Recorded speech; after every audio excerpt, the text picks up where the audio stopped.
യാഥാർത്ഥ്യത്തിൻ്റെയും മായാക്കാഴ്ചയുടെയും ഇടയിലുള്ള നേരിയ വര ബ്ലറാകുന്ന അവസ്ഥയാണ് ട്രാൻസ് എന്ന് വളരെ ചുരുക്കത്തിൽ പറയാം. പലരും ട്രാൻസ് അവസ്ഥയിലാകാറുണ്ട്.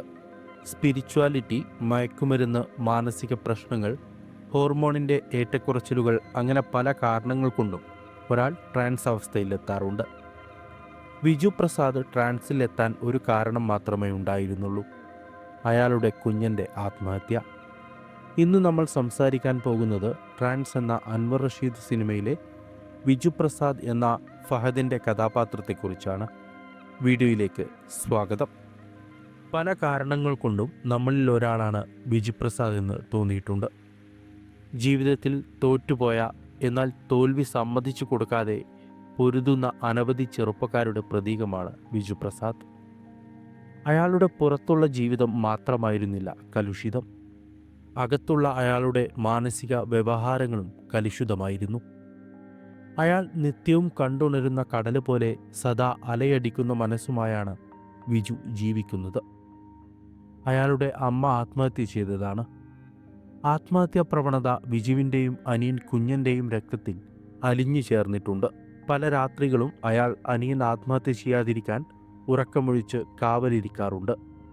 ദുരന്തങ്ങൾക്കിടയിലും അയാൾ ജീവിച്ചിരിക്കുന്നത് എന്നെങ്കിലും തൻ്റെയും അനിയൻ്റെയും ജീവിതത്തിൽ ഉയർച്ച ഉണ്ടാകുമെന്നുള്ള പ്രതീക്ഷയിലാണ്. ജീവിതത്തിൻ്റെ നല്ല ദിനങ്ങൾ കിട്ടാൻ കുറച്ച് ദിവസങ്ങൾ നമ്മൾ കഷ്ടപ്പെടേണ്ടി വരുമെന്ന് അയാൾ കുഞ്ഞിനോട് ഇടയ്ക്കിടയ്ക്ക് പറയാറുണ്ട്. എന്നാൽ അയാളുടെ സകല പ്രതീക്ഷയും തകിടം മറിയുന്നത് കുഞ്ഞൻ ആത്മഹത്യ ചെയ്യുന്നതോടെയാണ്. അവിടെ മുതലാണ് അയാൾ പുതിയൊരു വ്യക്തിയായി മാറുന്നത്. ഫിലോസഫിയിൽ അമോർ ഫതി എന്നൊരു തിയറിയുണ്ട്. ജർമ്മൻ ഫിലോസഫറായ ഫ്രെഡറിക് നീഷെ മുന്നോട്ട് വെക്കുന്ന തിയറിയാണ് അമോർ ഫതി. ഒരു ലാറ്റിൻ പ്രയോഗമാണിത്. വിധിയോടുള്ള പ്രണയം എന്ന് മലയാളീകരിക്കാം. ഒരാളുടെ വിധി എന്താണോ അത് സ്വീകരിക്കുകയും മുന്നോട്ട് പോകുകയും ചെയ്യുക എന്നതാണ് ഈ തിയറിയുടെ പൊരുൾ. ജീവിതത്തിലെ കഷ്ടതകളും പ്രയാസങ്ങളുമാണ് ഒരാളുടെ ശരിയായ പേഴ്സണാലിറ്റി ഉണ്ടാക്കിയെടുക്കുന്നത് എന്നാണ് നീഷെ പറഞ്ഞു വെക്കുന്നത്. എനിക്ക് തിരിച്ചു പോകേണ്ട എന്ന് സോളമനോട് പറയുന്നതോടെ വിധിയെ താൻ പ്രണയിച്ചു തുടങ്ങി എന്നു തന്നെയാണ് വിജു പ്രസാദ് പറയുന്നത്. ആ തീരുമാനം അയാളെ എത്തിക്കുന്നത് പുതിയൊരു ജീവിതത്തിലേക്കാണ്, പുതിയൊരു വ്യക്തിയിലേക്കാണ്. ജോഷ കാൾട്ടൺ, അത്ഭുത പ്രവർത്തികൾ കൊണ്ട് രോഗശമനം നൽകുന്ന പ്രവാചകൻ. എന്നാൽ അതായിരുന്നില്ല വിജു പ്രസാദ്. 1000 കാണികളുള്ള ഓഡിറ്റോറിയത്തിൽ പ്രസംഗിക്കുക എന്നത് അയാളുടെ ജീവിതത്തിലെ ഏറ്റവും വലിയ ആഗ്രഹമായിരുന്നു. അയാൾക്ക് മുന്നിൽ ആയിരങ്ങളും ലക്ഷങ്ങളും കാണികളായി വരുന്നുണ്ടെങ്കിലും അപ്പോൾ അയാൾ ജോഷുവ കാൾട്ടനായിരുന്നു. പക്ഷേ അത്രയും പേർക്ക് മുന്നിൽ സംസാരിക്കുക എന്നത് വിജു പ്രസാദിൻ്റെ ആഗ്രഹമായിരുന്നു, ജോഷുവയുടേതായിരുന്നില്ല. വിജു പ്രസാദിന് നഷ്ടമായത് അയാളെ തന്നെയാണ്, അയാളുടെ ഒതൻറ്റിക് സെൽഫ്. ഫ്രഞ്ച് ഫിലോസഫറായ Jean Paul Sartre bad faith എന്നൊരു തിയറി മുന്നോട്ട് വെക്കുന്നുണ്ട്. ഒരു സൈക്കോളജിക്കൽ കണ്ടീഷനായാണ് അദ്ദേഹം ഈ തിയറി അവതരിപ്പിക്കുന്നത്.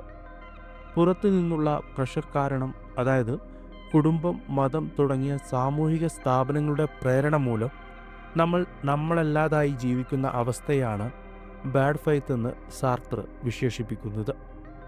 വിജു പ്രസാദും ബാഡ് ഫെയ്ത്തിലൂടെയാണ് കടന്നുപോകുന്നത്. ഒരർത്ഥത്തിൽ ജോഷ കാൾട്ടൺ എന്നത് അയാളുടെ തന്നെ തിരഞ്ഞെടുപ്പായിരുന്നുവെങ്കിലും അവൻ്റെ മാനസിക നിലയെ ചൂഷണം ചെയ്യുകയാണ് സോളമൻ്റെ കോർപ്പറേറ്റ് സ്ഥാപനം. ഇങ്ങനെ ബാഡ് ഫെയ്ത്തിൽ ജീവിക്കുന്ന ആളുകളെ ഒരു ഉപകരണമായും മറ്റുള്ളവരെ ഫ്രീ ഏജൻ്റായുമാണ് സാർത്ര കാണുന്നത്. സോളമൻ്റെ ഒരു ഉപകരണം മാത്രമാണ് ജോഷുവ കാൾട്ടൺ എന്ന വിജു പ്രസാദ്. ട്രാൻസ് എന്നത് വിജുവിൻ്റെ മാനസികാവസ്ഥയെ സൂചിപ്പിക്കുന്ന പദമാണ്. റിയാലിറ്റിയുടെയും ഇല്യൂഷൻ്റെയും ഇടയിലുള്ള നേരിയ വരയിലൂടെയാണ് വിജു സഞ്ചരിക്കുന്നത്. ഏത് നിമിഷവും അയാൾ വീണു പോയേക്കാം. ജോഷുവ കാൾട്ടൺ ആയതിനു ശേഷം പൂർണ്ണമായും ജോഷോ ആയാണ് വിജു ജീവിക്കുന്നത്. നോട്ടത്തിലും നടത്തത്തിലും പൂർണ്ണമായി വിജു ജോഷുവ കാൾട്ടനാണ്. അതൊരു പക്ഷേ അയാളുടെ മാനസിക പ്രശ്നങ്ങൾ കൊണ്ട് അയാൾ ആയി പോകുന്നതായിരിക്കും. എന്നെപ്പോലെ മാനസിക നില തെറ്റിയ നിരവധി ചെറുപ്പക്കാർ അവരുടെ കയ്യിലുണ്ടെന്ന് മാത്യുവിന് അയക്കുന്ന വീഡിയോയിൽ വിജു പറയുന്നുണ്ട്. മാഡ്നസിനെ കുറിച്ചുള്ള മൈക്കിൾ ഫൂക്കോയുടെ നിരീക്ഷണം ഇവിടെ പ്രസക്തമാണെന്ന് തോന്നുന്നു. ഭ്രാന്ത് ഒരു മെഡിക്കൽ കണ്ടീഷൻ അല്ലെന്നാണ് ഫൂക്കോ പറയുന്നത്. സോഷ്യൽ നോംസിനെ വെല്ലുവിളിക്കുന്നവരെ സമൂഹത്തിൽ നിന്ന് മാറ്റി നിർത്താൻ സമൂഹം തന്നെ കണ്ടെത്തിയ ഒരു ടൂളാണ് ഭ്രാന്തെന്നാണ് ഫൂക്കോ പറയുന്നത്. ബിജുവിൻ്റെ കാര്യത്തിൽ ഇത് പൂർണ്ണമായും ശരിയല്ലെങ്കിലും ഒരു പരിധിവരെ ശരിയാണ്. ഞാൻ നിങ്ങളുടെ റിയാലിറ്റിയിലല്ല ജീവിക്കുന്നത് എന്ന് ബിജു ഐസക്കിനോട് പറയുന്നുണ്ട്. സൈക്കോളജിക്കലായും സോഷ്യോളജിക്കലായും ഈ വാചകത്തെ നമുക്ക് വായിച്ചെടുക്കാൻ കഴിയും. ജോഷുവ കാൾട്ടനേക്കാൾ എനിക്ക് പ്രിയപ്പെട്ടത് ബിജു പ്രസാദിനെ തന്നെയാണ്. നമുക്കിടയിൽ ജീവിക്കുന്ന ഒരാൾ തന്നെയാണ് ബിജു പ്രസാദ്. ചിലപ്പോൾ അത് ഞാനോ നിങ്ങളോ ആകാം.